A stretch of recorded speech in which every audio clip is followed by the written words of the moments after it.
Many seek the path to victory, but only one can stand glorious over all.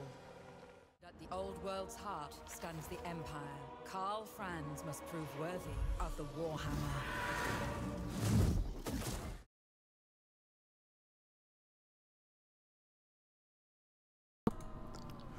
Hello and welcome to another Total War Warhammer guide. Today we're looking at one of the backbones of the armies, the Swordsmen and the Halberdiers. So the Swordsmen are about, if you know Total War, then you know what Swordsmen are about. They are your standard across the board, half decent at everything, no real strengths, no real weaknesses.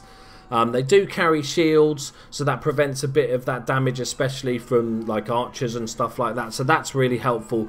But these guys are generally going to be used in your sort of as part of your main line of your army. They are going to be getting stuck in straight away. They are going to be, what I tend to use these guys as to, these are the guys that take the charge and then get embroiled in the fighting, and then I send other more shock troops, charge them into the sides and the rear and stuff like that. So these are the what the fuck are they? The Halberdiers. Jesus Christ, brain fart. So these are these are the Halberdiers. So these are better. They're sort of similar in this aspect. They attack slower, which is one thing to steer clear of the smaller like units of goblins and stuff. Are just going to tie them up forever. But they do more damage, and they're armor piercing, and they're better against bigger troops. So these guys are perfect against large, monstrous cavalry, large creatures. These guys will hit hard. They will hit very slow. That's the problem. And because of they're such long weapons, the halberd is such a long weapon, it's very difficult to charge, so it negates that charge of an enemy. So these are just perfect to sort of form a central block of your army, along with those swordsmen that maybe you use the halberdiers to accept the charge and then the swordsmen to come in afterwards. These are just probably going to be one of the most used units in my army, at least anyway.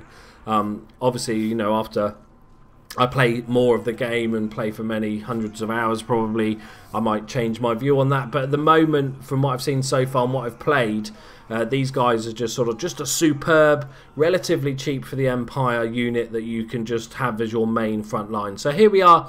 I'm just going to give you a sort of example. This was just in a little custom game against the poor AI units. I always use the same 2 units of AI. So I've left my heroes behind. Oh no, I've just kept them there. So you'll notice that I didn't see them until really late, which is really weird. It's not that much of a hill that I shouldn't see them. So I kept the heroes out of the way.